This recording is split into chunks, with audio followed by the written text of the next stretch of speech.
Britain's Conversation with Iain Dale.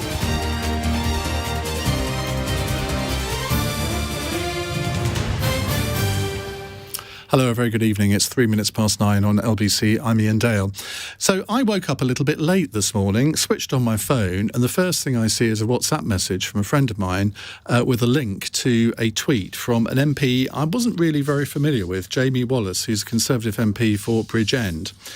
And he had appended to this tweet a statement, and the tweet was actually timed at 3 a.m, which I thought was a little bit strange. I'm going to read out his whole statement because it provides the context for the discussion that I want to have over the next hour. And so it goes like this. Tonight, the Conservative Parliamentary Party had a photo in the chamber, and then we went for dinner together. It was nice, especially for those of us in the 29 intake of MPs who haven't done anything like that before. It was lovely to speak to colleagues away from Parliament, and I appreciated the occasion for a number of reasons. I've had a lot of support from the whip since I was elected, not for the reasons you might think. But there's a lot that goes on in MPs' lives, and the whips play an important wellbeing role. As far as I've seen, they try their best to support and help MPs who are having a tough time. Well, they've certainly earned their keep with me. I'm trans, or to be more accurate, I want to be. I've been diagnosed with gender dysphoria, and I've felt this way since I was a very young child. I had no intention of ever sharing this with you.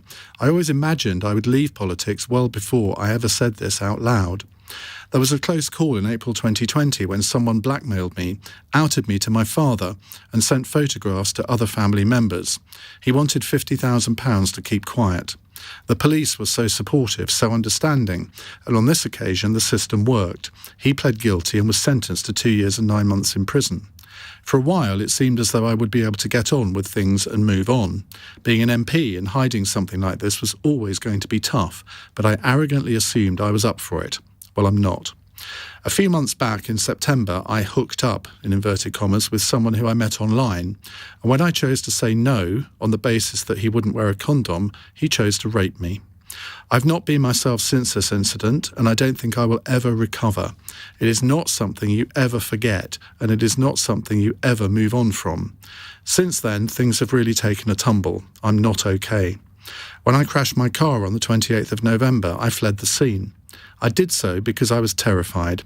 I have PTSD, and I honestly have no idea what I was doing, except I was overcome by an overwhelming sense of fear. I'm sorry that it appears that I ran away, but this isn't how it happened in the moment. Tonight I was reminded of the incredible support those you work with can provide. Also, I was reminded how important it is to be yourself. I have never lived my truth, and I'm not sure how. Perhaps it starts with telling everyone. Well, it must have taken a lot of courage, and I wonder how long Jamie hesitated over pressing the button send on his laptop before he sent that one out, because I think anybody who has come out to their family, whether they're trans, whether they're gay, lesbian, bisexual, whatever, excuse me, it's never an easy thing to do. And a lot of people say, well, why should you have to come out? Well, I think if you want to live a full life, you probably do. And it would be great if we live in a society in 20, 50 years' time where people just don't blink at all. In the last hour, we heard Chris Dawes say that his 15-year-old daughter just wouldn't even think this was an issue. Well, that shows, as a society, how far we've come. But one of the questions I want to ask you in this hour is, if you are trans, how do you live your life? Do you feel that you can live your life openly, as Jamie Wallace wants to do? What are the challenges that you face in your everyday life? 0345 6060 973. Well, I have a guest who's going to be with me in the studio throughout this hour, Oliver Smith. But let's start by talking to Stephen Whittle, who is Professor of Equalities Law at Manchester Metropolitan University. Excuse me. Co-founder of the trans rights campaign group Press for Change, who's received numerous awards for his work challenging discrimination. Stephen, thank you for joining us. I think you're staying with us as well. Can you just tell us your story first before we move on to the wider issue? Well, I was born female. At the age of 10, I realised I was always it was school sports day. I just suddenly knew I was always going to be in the wrong races. It took until I was 18 to discover that it was possible to undergo gender reassignment. I then spent several years struggling through the process, and eventually I transitioned to living permanently as Stephen when I was 20, and that's now 46 and a half years ago.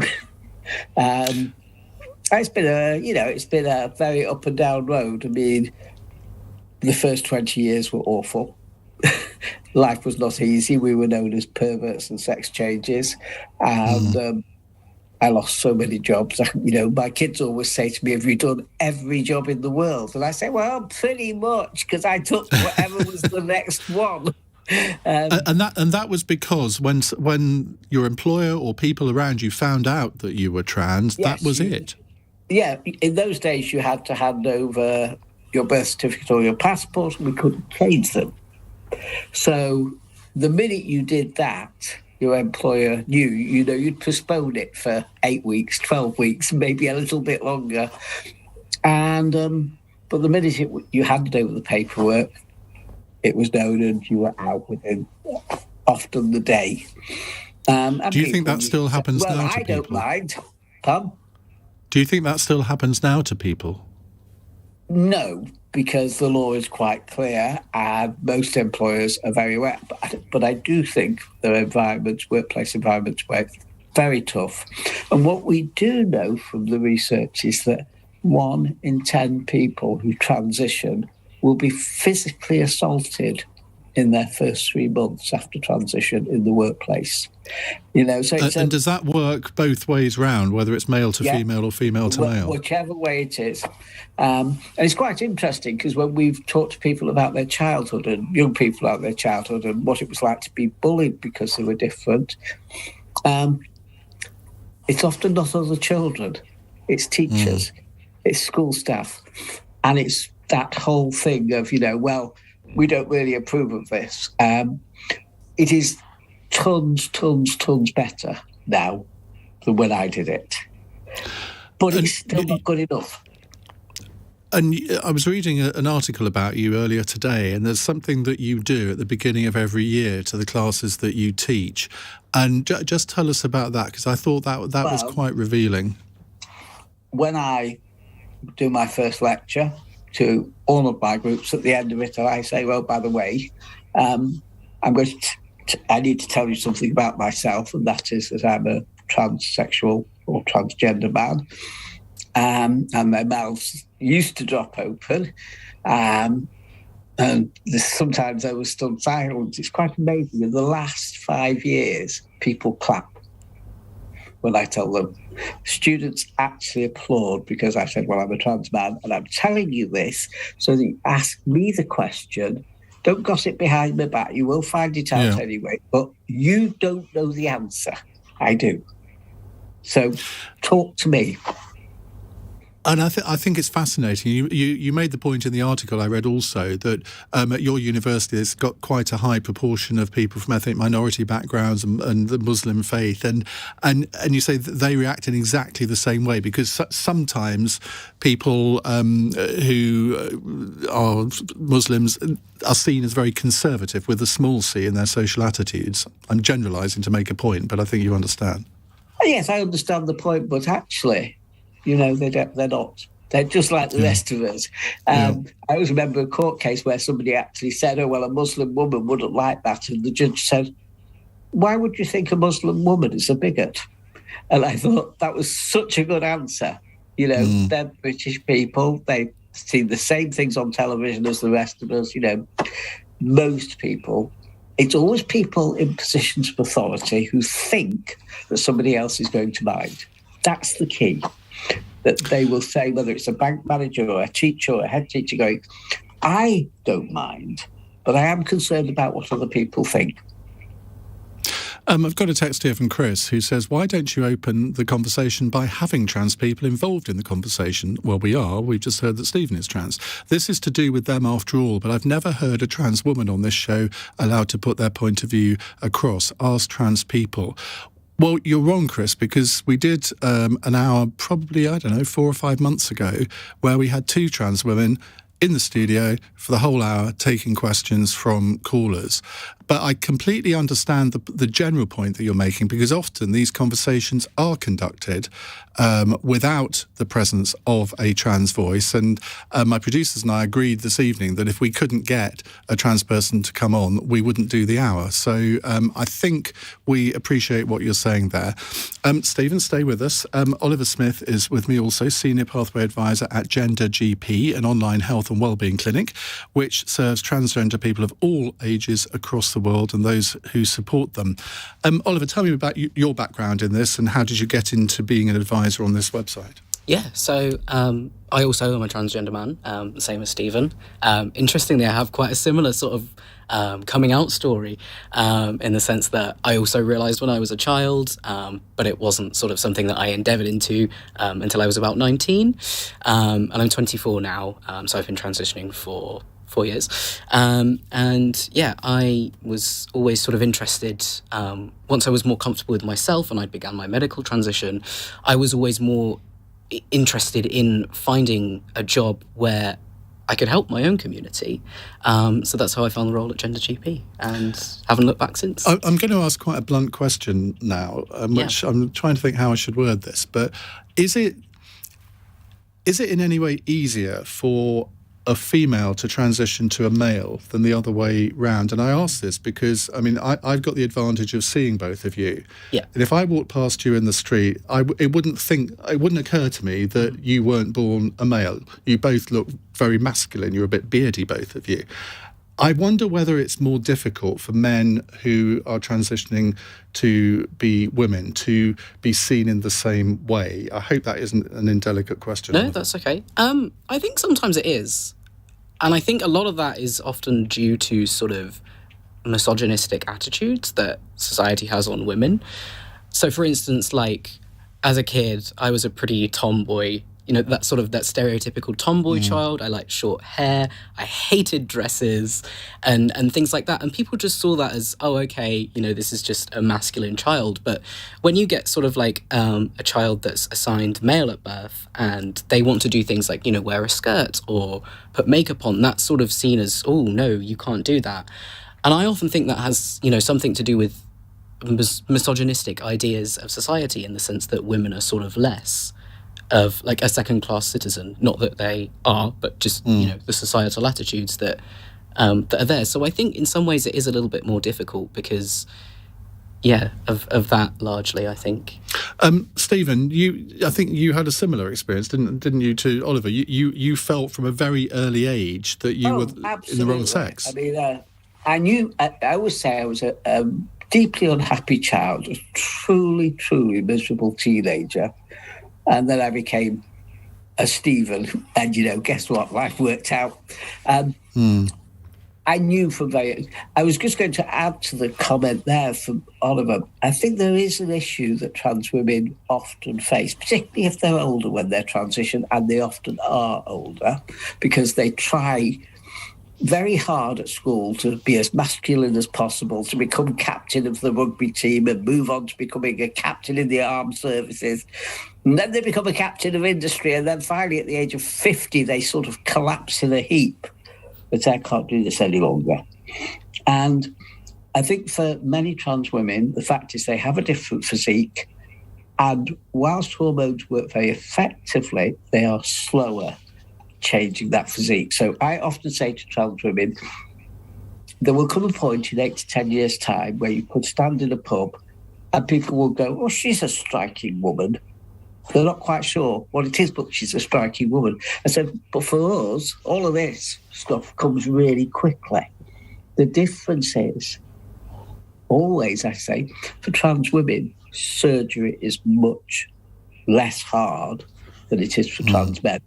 The fact is, for most trans men, when we have to undress, people will see something, we'll see that there's physical differences, there's scars, and it's extensive. If you want to have a penis, you're going to go through 5 to 7 years of surgery. It's hard. That's not what trans women do. So we sort of have quid pro quo, really. We take some hard bits, they take some hard bits, and but I do recognise for some trans women that whole thing about being out in the street is often extremely difficult in the early years. Well, there's so many things that we've talked about in the first 10 minutes that we'll come back to in a moment, and we'll also be taking your calls 0345 6060 973. If you've been through any of the experiences that my two guests have, we'd love to hear from you. And what are the challenges that trans people face living in the UK in 2022? I wonder if they're very different from even in 2012 or 1992 or 2002. They're certainly different from 1952. That is a dead cert. We'd love to hear your experiences. And the whole point of this hour, I suppose, is to try and enable us to understand a little bit more. It's so easy to misunderstand. It's so easy to condemn something that you don't know. Because if you think about it, a lot of people 20, 30, 40 years ago, they would have been having the same conversations about gay people that we're now having about trans people.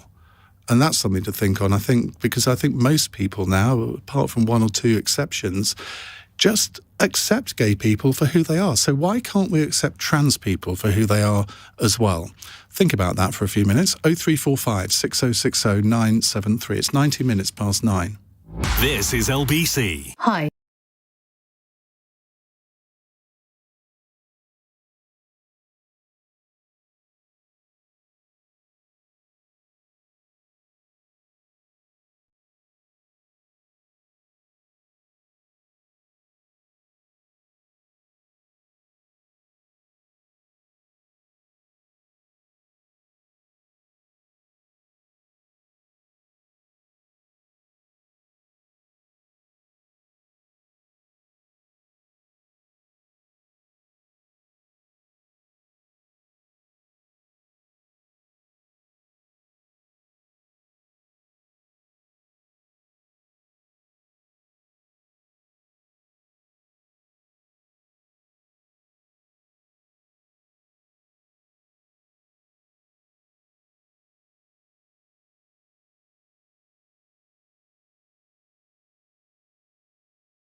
This is LBC with Iain Dale. Call 0345 6060 973. 22 minutes past 9. We have Stephen Whittle and Oliver Smith with me. We're talking about trans issues. And when we did this a few months ago, we had India Willoughby and Jane Fay, two women who are transitioned from being men. And people say, oh, why didn't you have somebody who was a woman who's transitioned to a man? Well, we have two tonight. So I'm thinking that we've got the balance right now. I hope we have. The trouble is, on this sort of thing, you can never get the balance right, can you? Just before we go to the calls, I want to ask each of you, if you had Jamie Wallace in the studio now with us, what's the one piece of advice that you would give him? Oliver, let's start with you. I would say to just be calm. And I know that's really, really hard when you've just come out. But to just be calm and everything's going to be fine. I know it's terrifying and I know that you're probably absolutely horrifically scared. And like you said, you wonder sort of how many times you sort of considered not pressing send over that. But honestly, just relax. It's going to be fine. It's not going to be easy, but you will be fine. Do you think he would have taken comfort from the fact that in PMQs today you had Boris Johnson, Keir Starmer and Ian Blackford and various other MPs starting their remarks by complimenting him, saying what a brave thing that he's done? I mean, that if it was me, I think I would actually take quite a lot of comfort from that. Yeah, I would hope so. I was called brave, a couple of times when I came out, and I did sort of take comfort in it and think, oh, actually, maybe I can do this. It's scary, but I think I can do this. The thing is, Stephen, when you're commenting on issues like this, I quote tweeted him this morning, and I spent quite a long time deliberating over what words to use, because sometimes you think, well, you're so brave, you're so courageous, it sounds incredibly patronising, doesn't it? It can do. And I think it's important to reassure people that you're okay with it. Because, as I say, it's always the people who are not okay with it that are the problem. And I think for Jamie Wallace, what I would say is, there's no rush. You could do it at your own pace. You can decide to do it or not to do it. Some people transition, some people don't, because our life paths take different forms. You don't have to be somebody who fits into a box. There are no boxes. You need to find just a space that suits you. And, Jamie's got a family and, a spouse, presumably. And, all of these issues, have to take time. Really do take time. And it's just take your time. I mean, here we enter another controversial area, don't we? Because there will be some people who say, well, if you don't transition, then you can't be described as the sex that you want to be known for. If you don't have the reassignment surgery, how can you then, in your case, be described as a man or, in the opposite case, as a woman? Surgery is not the issue. I mean, many trans people, I lived without genital surgery for 26 years because it wasn't available. I wasn't any less of a man in that, those circumstances. And I certainly think my wife would have said I was not any less of a man during those 26 years. Because being a man or being a woman is something different. Surgery is almost the icing on the cake. The important thing, I do think, is that we acknowledge who people say they are. And I was very careful with Jamie Wallace because I use they and them and all the neutral pronouns because it's up to them to choose how to be. If they say, call me she, I've always said, you tell me who to call you and I'll call you that. And it grows on you. But more to the point is, I do think that whole point, there comes a point where people live permanently in their preferred gender role. And that's the point, actually, when it must be absolutely clear that at that point, we're moving forward, we've gone to this new person, and to say that their life is dependent upon a surgeon or, I've known trans women who've never been able to take hormones because to do so would kill them. Yet they've lived successfully as women. And so, that's the understanding and depth that other people don't have. Right, let's go to some calls because they are flooding in. 0345 6060 973. Let's go to Farah in Maidstone. Hello, Farah. Oh, hello, Ian. Nice to talk to you again. Hi. Yeah, so being trans, we've spoken before. I actually challenged Kathleen Stock over the facts. Oh, I remember you. Yeah, started off quite rude, obviously, but, you kind of are quite rude if you're being attacked and there are lies being told about you. But my life is completely cool. I transitioned a good number of years ago, and everyone in my life treats me with respect. I do a full-time job. I drive articulated lorries of a night time. I'm quite an active sports person as well. I do swimming and cycling and rock climbing and things like that. Everybody accepts me for who I am. I go into the changing rooms at swing bars, don't have any problems. The only problems that I ever have is when I get faced with media. And the only way that's going to change is if the media research properly and get facts. So, for instance, just an example, Sophie Cochrane from GB News made a point of saying that the Barbican Centre did not have female toilets anymore, which was an utter lie. And it was repeated by Lucy Allen MP, saying that women were being cancelled and they've got a male toilet, they've got a gender-neutral toilet, but they haven't got a female toilet. And that was all started from somebody in the media saying that women are being cancelled. And it was a complete lie. The Barbican put out a statement saying we have got female toilets. There is a small group of very vocal people that are trying to spread hatred towarers us. Do you think they're doing it deliberately, or it's just a mistake? They've heard it from somebody and they repeat it without checking it. And I mean that's rather different from accusing someone of doing it deliberately, isn't it? It's absolutely deliberate. Kathleen Stock has written books about us, yet she couldn't even tell you if there was been an incident in the last few years. It's completely made up to make us look like we are potential predators and that women are under threat. And it's so not true. Okay. You know, so well, let me just get a comment on what you said. Farah, let me just get a comment on what you've said from our two guests here. Oliver, do you recognise that? Are there people that you think are deliberately going around telling untruths, or is it just that generally they're not very informed? I think that is certainly true. Such as the case, particularly within the media and particularly social media. I think, social media creates obviously that anonymity where you can feel like you can say whatever you want and not have any sort of, repercussions for it. A particular example I often see sort of every year is around Christmas time when somebody puts a tweet out saying gingerbread men are now going to be called gingerbread people, and people say that whilst inclusive language is brilliant, people turn that as a way to attack trans people and say, like, oh, these people just don't want to recognise men and women. And that's not true. Like, we're not worried about, gingerbread people and things like that. We're worried about actual issues. Things like that turn the focus away from actual issues that trans people face, like healthcare, or like the fact that it's harder for us to get jobs and things like that, and support, and it just turns the focus off of that. And I think it's a lot of sort of hate driven that just creates more hate, and it's just... I don't think you can get anything more cross-sexual than a gingerbread man, really, can you? But Stephen, do you notice this? That Farah was saying that, look, normal people are quite tolerant, accepting. In fact, I always hate using that word, tolerant. Why should people who are different just be tolerated?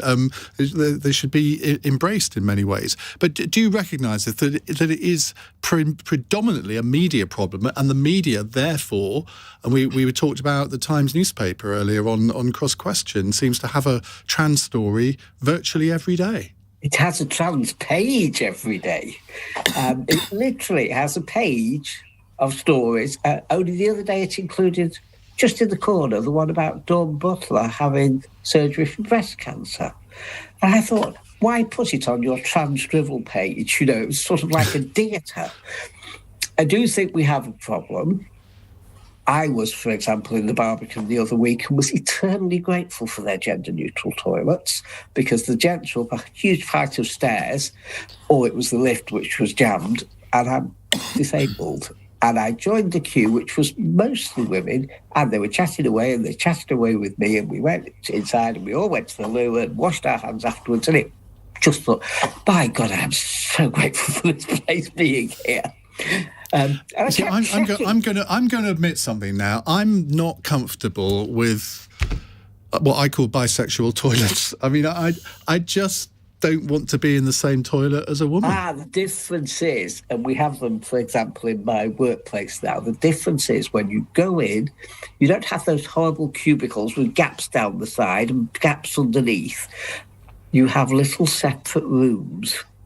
And there is something very nice about going in there, and it's absolutely private. And in many of them, you'll wash your hands there. Some of them, you'll have a hand wash outside. But It's really interesting to see students who've said, the number of students who've said, after they've left the university, have come out as trans or non-binary and have said, oh, I can't tell you how grateful I was that MMU had some gender-neutral toilets. And I just think, there is that acknowledgement of we're all just going to the loo.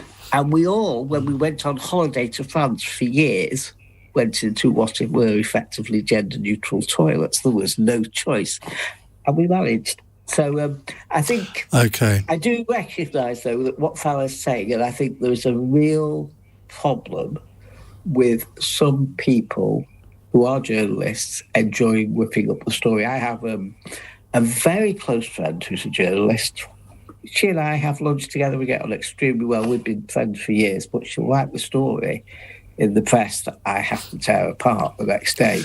Yeah, I actually don't think it's the journalists that are necessarily the problem. I think it's the editors that are the problem. And all it needs is a word from the editor saying we're not doing this anymore, and it would stop. But I'm not sure that's happening on the Times at the moment. Anyway, thank you for your calls so far. Farah, thank you. We've got loads more coming in, so we'll come to those in just a moment. It's 9:34. The news headlines are with Lottie Morley. The Health Secretary says no date has been set for recommendations to be implemented following the inquiry into the UK's biggest maternity scandal. The report found 201 babies and 9 mothers could have survived if the Shrewsbury and Telford Hospital NHS Trust had provided better care. The Justice Secretary will ask the Parole Board to reconsider its recommendation for baby P's mother to be released from prison. Tracy Connolly was jailed in 2009 after her 1-year-old son Peter suffered more than 50 injuries before he died. The Pentagon says Russian troops are repositioning for future operations in Ukraine. It says less than 20% of the Russian troops near Kyiv have started to move to the north, possibly to Belarus. LBC weather, mostly clear tonight with rain and sleet for southern England and Wales, a low of -5. This is LBC.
Iain Dale on LBC.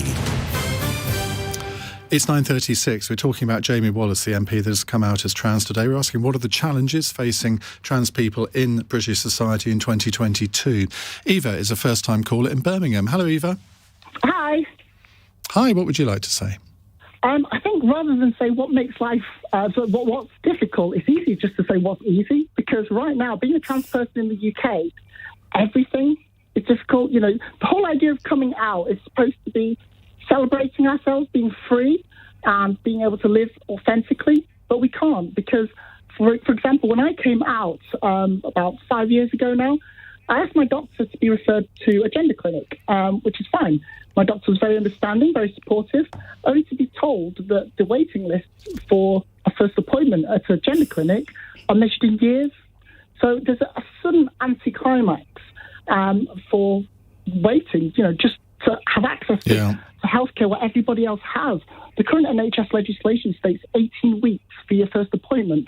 I've been waiting for more than 4 years now, and there's no end. Does that depend on which part of the country you live in, do you think? No, gender clinics are not done or allocated by where you live. You can literally pick any of the gender clinics. So, for example, I've chosen the Laurels in Exeter.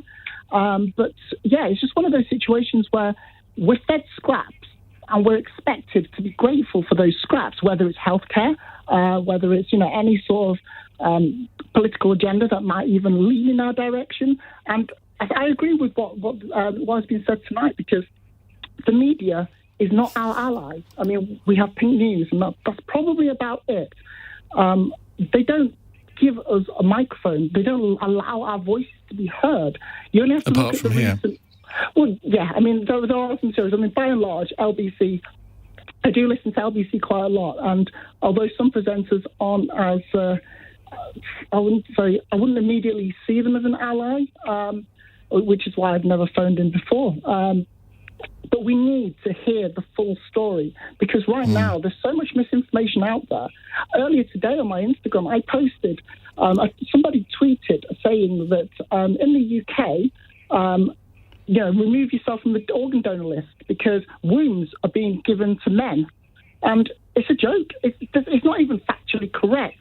But that one tweet that went viral, people were removing themselves from the donor registry. Well, that's ridiculous, isn't it? It is a joke. It's not even Eva, let me just put your initial point to Oliver, who's a senior pathway advisor at Gender GP. Is that something that you hear a lot, that people want to get an appointment to maybe start the transition process and they have to wait, as in Eva's case, 4 years? Yes, I see it every day, and I experience it myself. I was one of the lucky few. I was seen in, I think it was 2 years that I ended up waiting. That's lucky. It's very, very lucky, and it shouldn't be that way. We should... as Eva said, the NHS quote a time of 18 weeks, and it's up to sort of about 50 weeks for most people. And it's increasing. That's the problem. People become more and more distressed because they just don't have the access to that care in a timely manner. And it's just, again, like Eva said, when you come out and your GP refers you because it has to be done by an NHS professional, and you think, great, I can go and get hormones now. And then to just be told, oh no, there's a 5-year wait, it's just absolutely crushing. And you just think, what do I do? Okay. Eva, thank you very much. A text here from Kat who says, Iain, can you ask your guests how they get on in the dating scene? For example, are they both very open from the start? Well, we should say, Stephen, you've been married for quite a long time, haven't you? But cast your mind back. I invited my wife to my birthday party, then cancelled it, and then invited it again because I really wanted this to. And I hadn't told her at that point. She knew nothing about me really, except I was the bloke who was doing it. So I invited the tallest trans women I knew and the shortest trans men I knew to come to my birthday party, and she sat in the middle of it, looking bemused, and then she rang me up the next day and said, "So, 2 and 2 don't make 4 any longer." And I said, "That's right." And she said she always knew from the moment she saw me that, I was the man she was going to date. I was just going to be a notch on the bedpost at first. She didn't realise, And we've now been together 43 years. We were able to get married finally in 2005 when the Gender Recognition Act came through. And most importantly to that, we had 4 children by donor insemination, and I was able to become the children's legal father. Because if that hadn't been able to happen, we were always terrified that if something happened to Sarah and she died, the children would be homeless orphans, technically. And the law changed in 2005 on that? Yeah, pardon? Yeah. The law social changed services would have stepped in and removed them from their home. Because I was, the person looking after them. And so the Gender Recognition Act, people often think it's about us. And I often say it's actually rarely about us. It did nothing for me, per se. My piece of paper I've never used. But it allowed me to marry my wife. It allowed us to adopt the children. It made my mother feel happy. that, this was all going through, and that, it's that whole reflection of our space in society at large. That's so interesting. Now, Oliver, you are, shall we say, more of a dating age. How does the conversation go? Well, I've been with my partner for just over 3 years now, and I suppose in this, as much as I sort of slated social media earlier for being sort of a bit of a crazy place, the world of dating apps has been kind of great. So my partner and I actually met on Tinder, and it kind of almost relieved the pressure because I actually put in my Tinder bio that I was trans, and I wanted to be clear about that from the start, because it would be really awful if, I got into a kind of relationship with someone and then a few weeks later they found out I was trans and were really not okay with it, and that puts you in a very vulnerable position. So I wanted to just be honest and as upfront as possible, and I think apps like that have just made it easier to do that, and you almost feel safer to do that. So that's really a privilege, and my partner is amazing, and he's never obviously had any problems, obviously, because he's if he has, it's a bit late now. Yeah, a little bit late now. Right, let's go to another caller. Stephen is a new caller in Camden. Hello, Stephen. Hello. Hiya. Hi, what would you like to say? I'm phoning from a father's perspective. My son was originally born a girl. Her name was Peach. It's a very feminine name. And now he's called Samuel.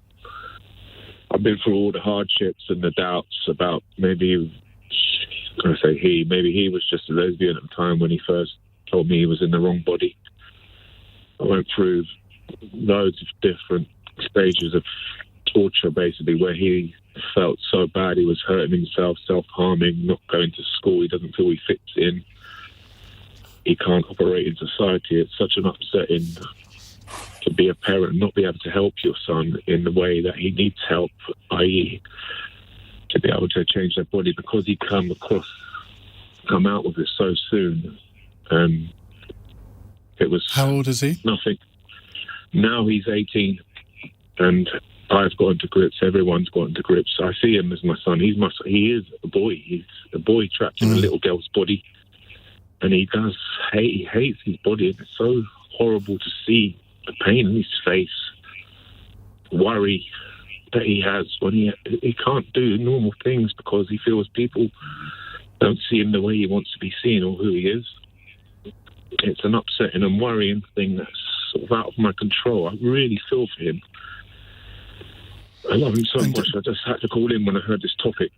And I know there's probably loads of other people that are worrying out there about saying it. That's the thing. That's the thing, Stephen, isn't it? In that, I imagine over the past 18 years, or however long it was since you first realised this, that you felt quite lonely, and yet there will be many people out there. I mean, Oliver, are there kind of support groups for parents who inevitably will not know what to say or do? Yeah, and I really sympathise with Stephen, because I can, hear the emotion in your voice. It is hard, and I can only imagine from my parents' perspective how difficult it was for them. But there is support out there. I think there is a charity based in London called Gendered Intelligence, who I think run groups for parents. But I do think that there does need to be more for parents, because particularly when parents are able to support their child, like Stephen said, the emotional toll on as a parent when you want to support your child and you feel like your child is being let down by a system. It's so tough, and there is support out there, but I do think it needs to be more readily available. And Stephen, what do you say to people who... I remember doing this vaguely related subject quite a few years ago now, and lots of people were ringing saying, well, of course, you can't allow children to decide their own gender or sexuality at a young age because they may grow out of it. And then I had a lady phone in and saying, well, look, my daughter is 4 years old. She is a boy. And she was absolutely adamant about that. And you are too, aren't you? I wasn't adamant at first, I must admit. I did have my doubts at first. I thought maybe you just like girls. But I persisted in trying to maintain a sense of, okay, let's see how this goes. I wasn't forcing anything or being, no, you have to be like this. And eventually, I see the boy in him. He's a boy. And I know he's in the wrong body, and I see it. and I love him, and you can't. I don't think if you know it, you know, and it doesn't matter what age you realise it at. And does he want to transition? He does. And it's and he's not helping himself in doing it with not going to school, not being able to work, not being able to maintain a job. I'm saying to him, if you could just focus on your college, you're being helped with college, you're being helped with school, you've been helped with work. If you focus on this is how you will be able to one day do it. Medical science is going forward and forward. You can get these procedures, but you have to be a person that acts, an active person in society, and he just can't do it because he's so overwhelmed with the way people judge him. Stephen, I'm really glad that you phoned in, because it must have been maybe a little bit of a challenge to do so, but I'm really glad that you have. Thank you very much indeed. Stephen Dundee says, I'm a 50-year-old heterosexual man, and this has been the most honest and respectful interview I've ever heard on this topic. As an uncle of a trans teenager, I always thought it was difficult what to say. I now think the opposite. Say what is difficult. It's 9:48. Coming up at 10 on LBC, Tom Swarbrick. Satisfaction with the NHS to its lowest in over 20 years as the police investigate the deaths of hundreds of babies and mothers at an NHS trust. How does a decade of failure happen? Tom Swarbrick on LBC.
Leading Britain's conversation. Iain Dale. Tweet at LBC.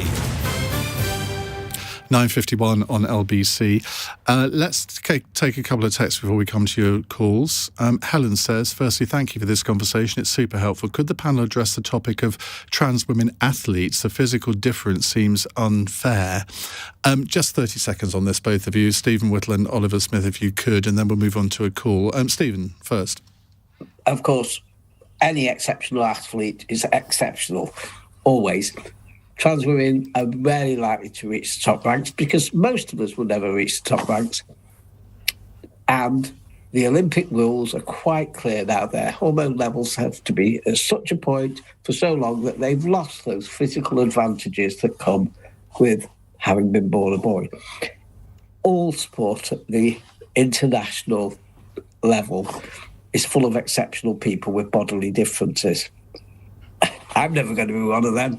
Most of us aren't, you know. Oliver, there's still time?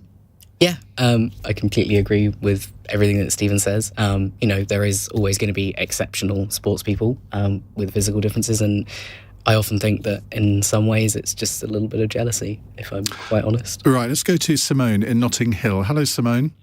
Hi. Hi, what would you like to say?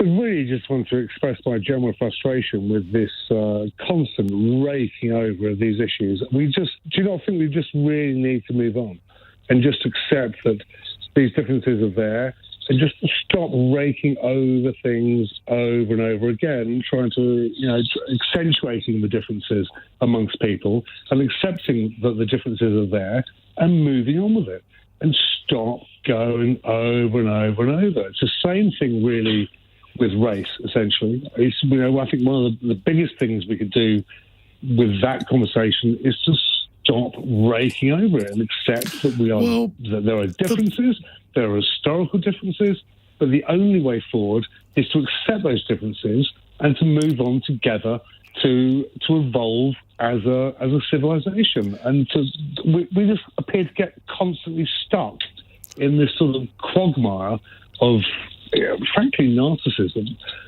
which gets us absolutely nowhere.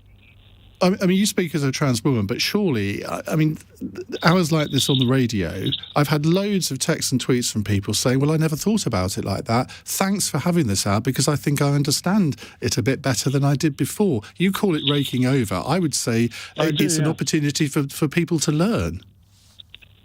Well, it's an opportunity for people to vent. It's not really an opportunity for people to learn. The reality is that we just have to accept that these differences ultimately don't really matter, right? Yeah, but a lot of people don't accept that, do they? That's the point of having this conversation.